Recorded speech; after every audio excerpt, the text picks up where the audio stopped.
Indian cinema के सबसे बड़े डायरेक्टर्स में से एक एस राजामौली ने अपने करियर की सबसे बड़ी मूवी बाहुबली द बिगिनिंग के हिंदी ट्रेलर लॉन्च इवेंट में इस बात को खुलकर कहा था कि उनके पिता विजेंद्र प्रसाद ने उन्हें बचपन से अमर चित्रकथा और रामायण महाभारत की कहानियां सुनाई थी। उन्होंने ये साफ तौर पर कहा कि मेरी हर फिल्म इन्हीं महाकाव्यों से, इन्हीं एपिक से प्रेरित होती है क्योंकि ये मेरे खून में बसे हैं। तो आज की स्पेशल वीडियो में इसी टॉपिक को डिटेल में एक्सप्लेन करने वाला हूँ मैं, उन सारे सीन्स के स्पेसिफिक कॉन्टेक्स्ट के साथ जो मैंने बाहुबली के दोनों पार्ट्स के रीवॉच में नोटिस किए। तो सबसे पहले माहिष्मती साम्राज्य के कैरेक्टर्स किन किन महाभारत और रामायण के कैरेक्टर्स के साथ रिजेंबल करते हैं वो जान लो। फिर मूवी की सिचुएशन कैसे अनकैनी रिजेंबलेंस रखती है इन एपिक्स से वो डिटेल में बात करेंगे। तो कैरेक्टर वाइज बात करें तो सबसे पहले यानी कि फर्स्ट नंबर पर आते हैं अमरेंद्र बाहुबली एज भगवान श्री राम, और दूसरे नंबर पर उन्हीं के पुत्र यानी कि महेंद्र बाहुबली एज लव कुश का संगम मान सकते हो आप, और इसको ध्यान में रखना आगे जाकर काफी इंटरेस्टिंग है ये। तीसरे नंबर पर इनकी माता देवसेना जो कि माता सीता, और मूवी के एक सीन में मुझे इनमें द्रौपदी के गुण भी या फिर द्रौपदी भी दिखाई दी। गुण नहीं कहेंगे, आसपास का माहौल ऐसा बन गया था जिस सिचुएशन में ये स्पेसिफिकली द्रौपदी जैसी लग रही थी, जो कि आगे हम डिटेल में बात करेंगे। नंबर 4 पर यहाँ पर भल्लाल देव इस मूवी का मेन विलन जो कि रावण और दुर्योधन का एक संगम है। नंबर 5 शिवगामी देवी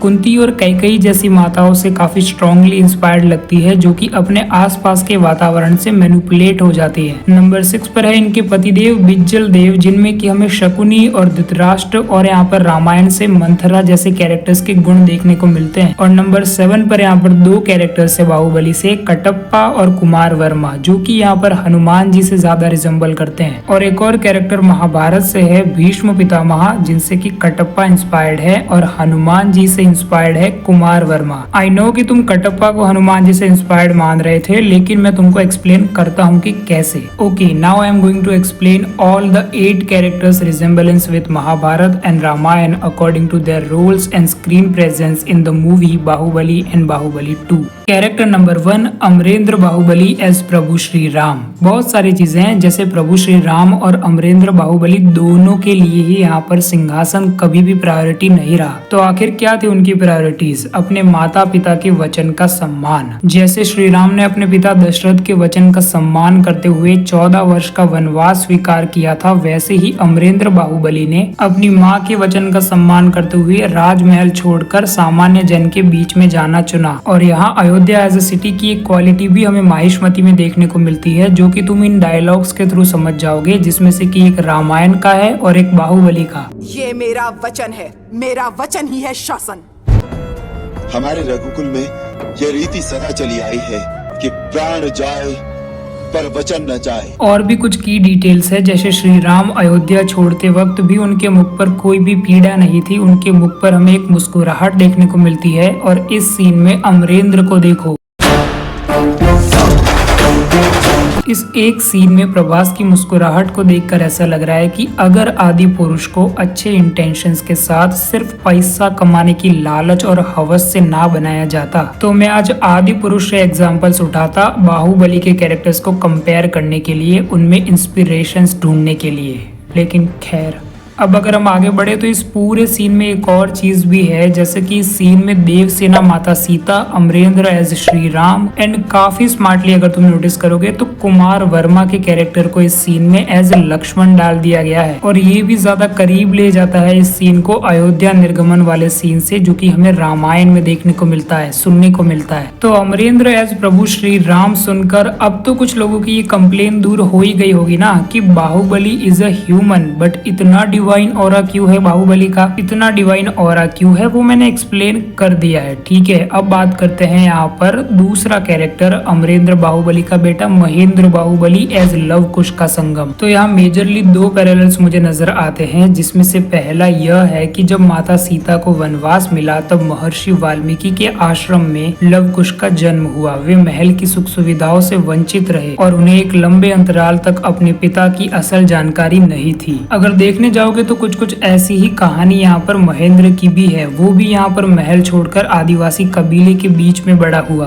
और अब यहाँ पर दूसरा पैरेलल है उनके कारनामे, जैसे लव कुश का अयोध्या के अश्वमेध यज्ञ के घोड़े को रोकना और लक्ष्मण, भरत और शत्रुघ्न जैसे महान योद्धाओं की सेनाओं को अकेले ही परास्त कर देना। ऐसे ही कारनामे शिवा यानी कि महेंद्र बाहुबली भी करता है, जैसे कि विशाल शिवलिंग को उठाना, शिव पर्वत को लांघना और ऊपर से माहिष्मती की एक बड़ी सेना की टुकड़ी को परास्त करना। और अब कैरेक्टर नंबर 3, इनकी माता श्री देव सेना, जो कि माता सीता और द्रौपदी से इंस्पायर्ड लगती है काफी। तो सबसे पहले तो यहाँ पर 2 राज दरबार वाले सीन, जिसमें से कि पहला राज दरबार वाला सीन जहाँ पर शिवगामी ने यहाँ पर देव सेना के कंसर्न के बिना उनका विवाह भल्लाल देव से तय कर दिया है, ये रिवील होता है। ये बिल्कुल वैसा ही है जैसे कि द्रौपदी को शर्त में लगाया गया था। और दूसरा सीन जहाँ पर कि देव सेना को बेड़ियों में बांध दिया जाता है, ये सीन थोड़ी रिजेम्बलेंस रखता है महाभारत के द्रौपदी के चीरहरण वाले सीन से। और अब माता सीता, इसके लिए मुझे याद आता है मूवी का क्लाइमैक्स, जहाँ भल्लाल देव के मुंह पर से वो आग के बीच में से जा रही होती है देव सेना। और अगर मैं मेरी पर्सनल फीलिंग की बात करूँ, मेरे पर्सनल विजुअलाइजेशन की बात करूँ, तो मैं रामायण में जो अग्नि परीक्षा है उसको बिल्कुल ऐसे ही इमेजिन करता हूँ। रावण के नाम से जो माता सीता पर लांछन लगाया था प्रजा ने, उस प्रजा की सोच के ऊपर से ही यहाँ पर इस सीन में राजा मौली ये इमेजिन करते हैं, ये प्रेजेंट करते हैं हमारे सामने कि उस धूर्त सोच के ऊपर से ही माता सीता चलकर अपनी पवित्रता को प्रमाणित कर रही हैं। और अगर एक और चीज पर तुम ध्यान दो तो माता सीता की तरह ही 2 वनवास भी एग्जिस्ट करते हैं यहाँ पर मूवी के अंदर देव सेना के लिए। एक जब वो बाहुबली के साथ राजमहल छोड़ देती है और सामान्य जन के बीच में जाकर रहने लगती है, वो वाला। और दूसरी बार जब 25 वर्षों तक पुत्र महेंद्र के इंतजार में उसे माहिष्मती में कैद रखता है भल्लाल देव यानी कि रावण। बिल्कुल वैसे ही यहाँ पर अयोध्या छोड़कर माता सीता वनवास जाती है और फिर वहाँ से उन्हें रावण यहाँ पर लेकर जाता है लंका में। अगर ऐसे देखने जाओगे तो ये सिचुएशन काफी सिमिलर सी ही लगती है। और अब कैरेक्टर नंबर 4, भल्लाल देव। रावण और दुर्योधन का संगम है ये। सबसे पहले रावण, देखो रावण को एक स्कॉलर माना जाता है और भल्लाल देव भी बाहुबली के समान ही स्कॉलर था वेदों में और राजनीति में। ये इस सीन से पता चलता है। हमारे दोनों युवराज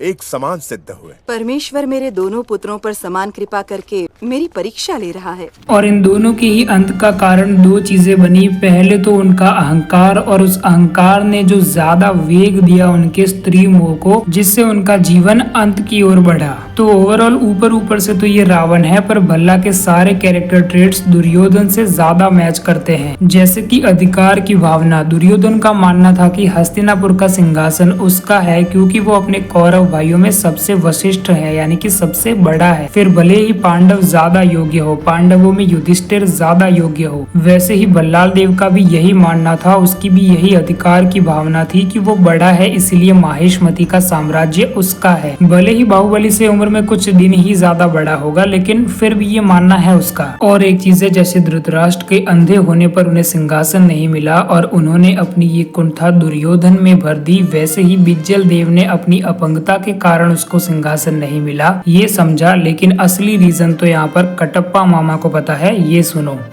राजा के बड़े भाई बिज्जल देव के अवगुणों के कारण उन्हें सिंहासन नहीं सौंपा गया, लेकिन बिज्जल ने ये मान लिया कि अपाहिज होने की वजह से उनके साथ भेदभाव किया गया है।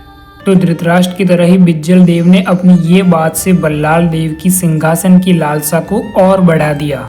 उसे ये और कॉन्फिडेंस दे दिया कि सिंहासन तो उसका ही है, उसका ही समूल अधिकार है उस सिंहासन पर। और एक कैरेक्टर ट्रेट जो कि दुर्योधन और भल्लाल देव को एक समान बनाता है, वो ये है कि दोनों को ही अपने भाई की अच्छाई और सच्चाई और जो यहाँ पर प्रजा उनसे प्रेम करती थी उस बात से चिढ़ थी। दुर्योधन को युधिष्ठिर से और भल्ला को बाहु से। और अब कैरेक्टर नंबर 5, राजमाता शिवगामी देवी, जो कि यहाँ पर महाभारत से कुंती और यहाँ पर रामायण से कैकेयी जैसे कैरेक्टर से काफी इंस्पायर्ड लगती है। देखो जैसे रामायण में मंथरा कैकेयी की बुद्धि को भ्रष्ट करती है, वैसे ही बिज्जल देव भी शिवगामी के साथ करता है। और ये दोनों यानी कि बिज्जल देव और मंथरा टूल क्या यूज करते हैं, इन दोनों ही माताओं के अपने खुद के बायोलॉजिकल पुत्र के पुत्र मोह का। इसमें आकर ही दोनों माताएं गलती करती हैं। तो शिवगामी शिवगामी के जीवन का यह जो पहलू है जहाँ पर कि वो बिज्जल देव की बातों में आकर बाहुबली को गलत समझती है और उसे मरवाने का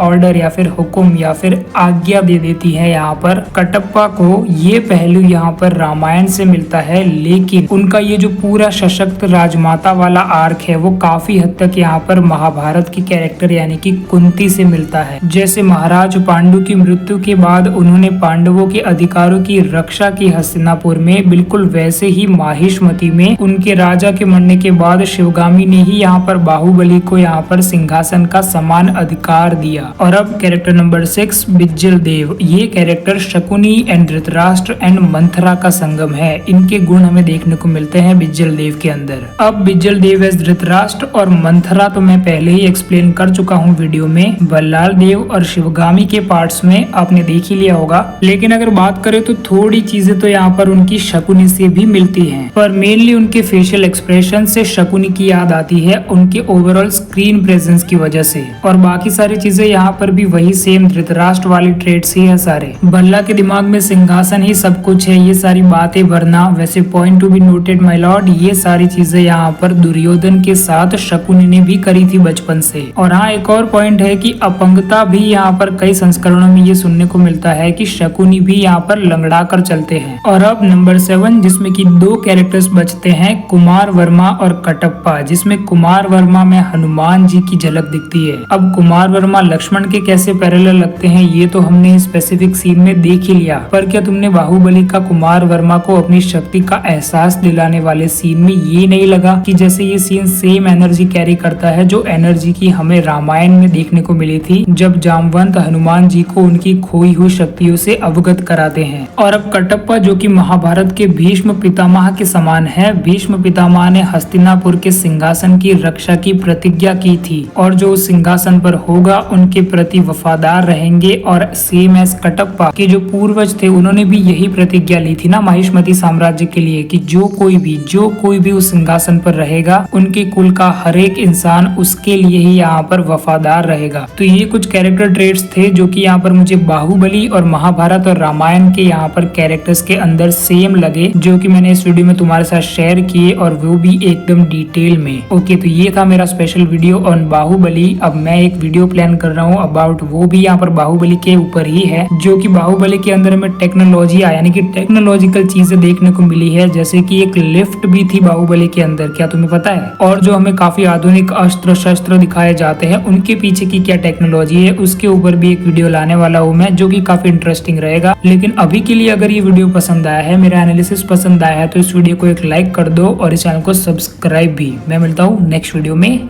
बाय।